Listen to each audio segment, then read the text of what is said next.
Hello, welcome to episode 4 of the Female Male Perspective. I'm here with my co-host, Eddie Cunningham, and I'm Tina Valiant, and we are excited to present to you today parenting after divorce. And this is a huge topic for men and women out there because none of us really know what to do. So there is so many different parts of this that we can talk about because for me being a guy, I'll be real, our laws are very one-sided towards women. So after my first marriage, even though she was into drugs and she was very abusive, it was nearly impossible. It took me 2.5 years to win custody of my boys. And that's a whole nother episode in that. So there's that topic. There's how do you co-parent when you still don't get along? And then there's how do you co-parent when you do get along, but then there's distance. And then there's how do you co-parent with the new step? How do you, when your spouse remarries, because let's be real, if they remarry, you should be, if you're a healthy person, you should be hoping that they marry someone healthy who's going to be also a good parent and co-parent with you as well. absolutely, I agree with that. So in a future episode, we are definitely going to talk about how to have children in a blended relationship, because that's a big topic out there. That's like a whole hour in and of itself, right? Because there's a lot of different things in play with that. So for the purpose of today, let's focus on how do you parent your children like right after a divorce? How do you move into shared custody? Because today, in today's day and age, we live in a shared custody era where literally pretty much most parents out there, unless there's extenuating circumstances, are 50-50 parenting. And how do we make that comfortable for the kids? How do we make that comfortable for ourselves? And how do we not overcompensate for the guilt that we have as parents because our kids are now in a broken family? So what topic would you like to start with? Oh man. Well, let's talk about spoiling the kids to make up for our own insecurities. And yes, I said that right. So I always go back to the 4 agreements and not taking anything personally. Okay, so one of the worst mistakes I think we make as parents, and I think we make it with good intents and good hearts, is we think our job is to keep our kids from hurting. And we think our job, in order to accomplish that, is to give them as much good stuff as we possibly can. So when we feel like when our kids hurt, a lot of us feel, because of that negative belief, that we are failing as a parent and we don't want to. So we start to overcompensate the other way. The truth is, a healthy parenting is not about keeping your kids from experiencing bad things. We don't want that to happen, but it's to actually teach them how to have the right strength and frame of mind to deal with being let down, to deal with not getting their way, to deal with their dream of how a life should be not turning out right, and being able to process it in a healthy way. But we spend way too much time compensating instead of actually teaching and mentoring our kids to get through it. And a lot of that comes from that guilt of, I'm already dealing with all this. I've let my kids down. I wanted to be able to stay with the same person for forever. And now I'm going to make up for it by not saying no and saying yes every chance I get. And I find that a lot. I mean, a lot of my friends over the years have been divorced, had children. I've been divorced, have children. And it's interesting because a lot of my friends took the stand of, well, because of the situation, I'm letting them kind of do whatever they want. I mean, they don't say that specifically, but it's like, well, I bought them that because they deserve it. I did this because they deserve it. And really what we're creating in that atmosphere is children with entitled behaviors where they believe that the world owes them because of their current circumstances. Yes, I took a little bit of a different approach. They think when something goes bad, I deserve to go out and spoil myself this way. And so you see this in these kids that are in their early 20s going out and they have a bad life. So they go out and buy a $40,000 car that they really can't afford the monthly payments on because they want to feel good and spoil themselves on. Right. And they're entitled to that. The world owes them.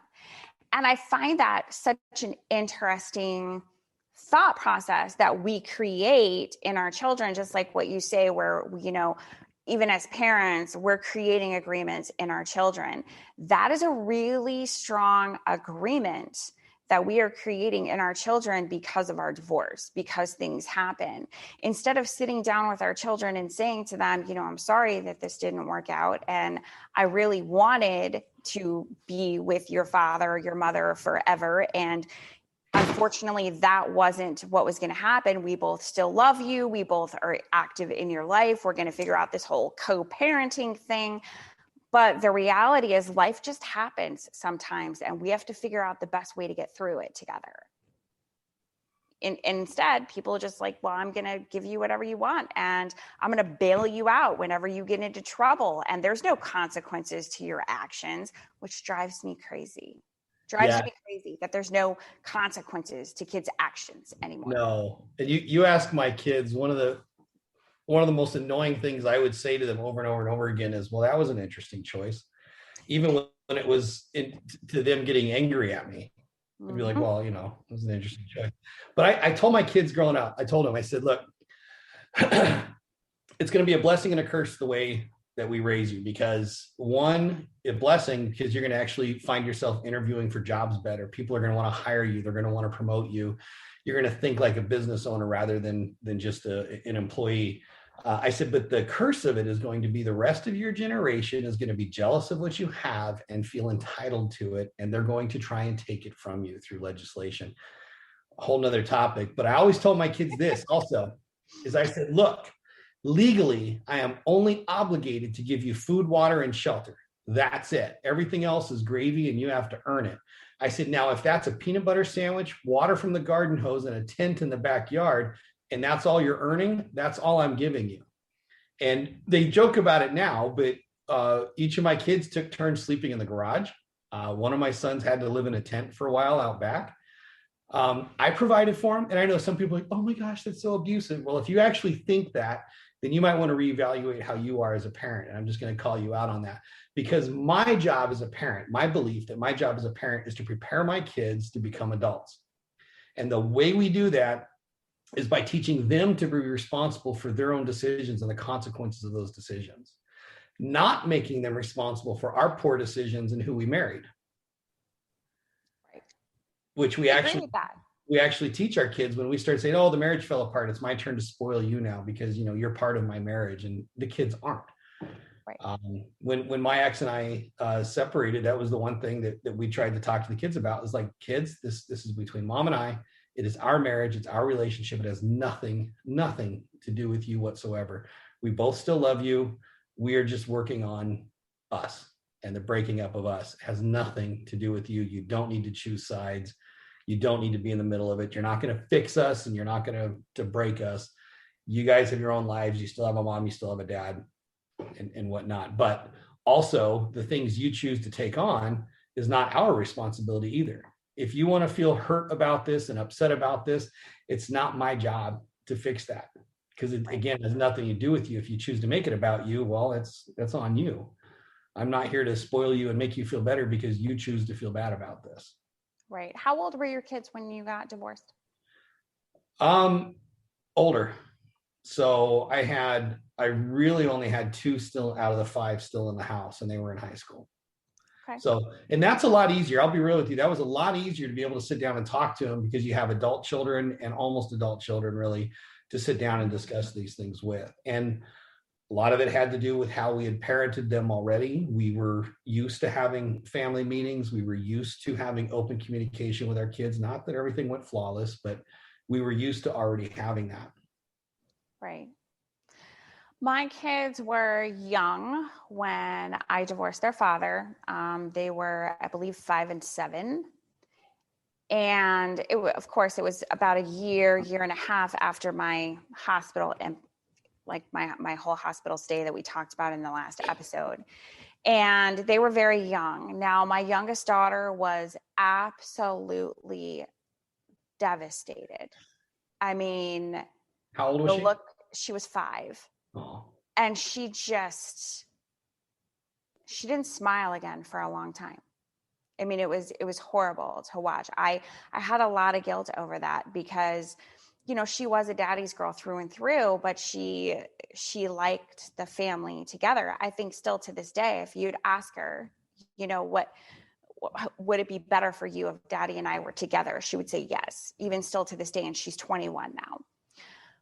At first, I was definitely more of the mom that, took them to the Bahamas and took them to the beach all the time and bought them a lot of clothes and things. Number one, because for the first time in my life, I could spend money however I wanted and I wasn't giving all of my money away, and I had a credit card and I had a debit card, and I was able to do all of those things, which I wasn't allowed to do in the marriage. But also it was because I felt guilty that I couldn't figure out how to make it work. And then I came to the point where I realized my job as their mom was to teach them how to be contributing adults, to teach them what real life was like, to prepare them for what they were going to encounter in the world. And my job was to teach them how to make choices for themselves, not me telling them what to do all the time, because that's the real world. Also, my job was not to bail them out when they got into trouble. My job was to teach them a lesson from that. Right. And find out what they learned from that, because there is consequences to all of our choices in life.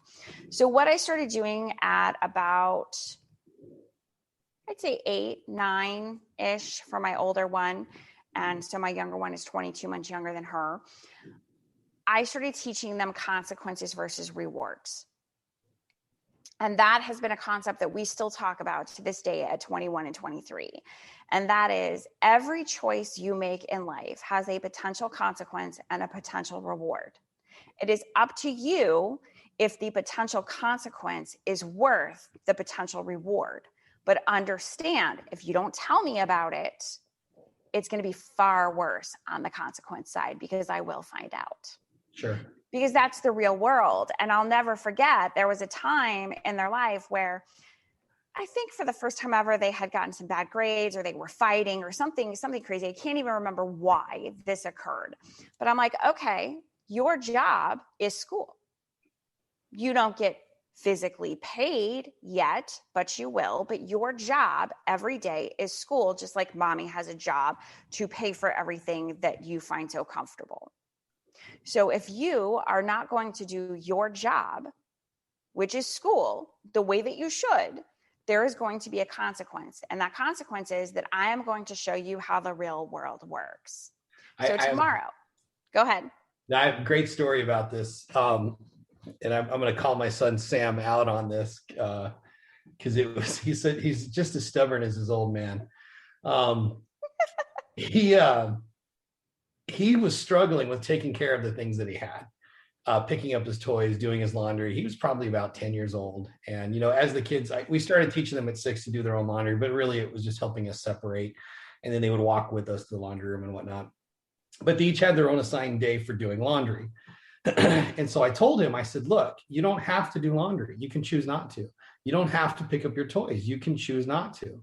However, the consequence of that is you will lose them. Anything you can't take care of, you will lose. That's the way life works. That's the way it's going to work here. I said, so if you leave for school and I walk into your bedroom and there's toys all over the floor, every toy on the floor goes into a box in the garage.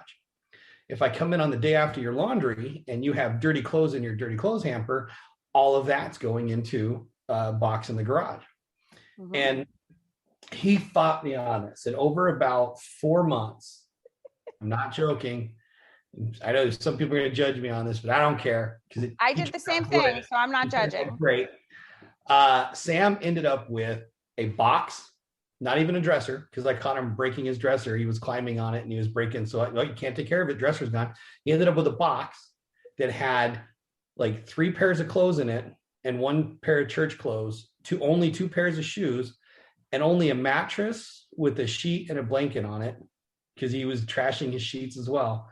And that's it. That's all he had in his room. But it was 4 months. Every time I found him leaving his toys out. And then eventually it got to the point where he went, okay, this sucks. And he took care of his stuff. And at the end of the first week where he did his laundry just fine. He made his bed every morning. He cleaned up his toys. We went out to the garage and he was able to get some more toys and get some more. It took him 6 months to earn everything back. And it was a 10-month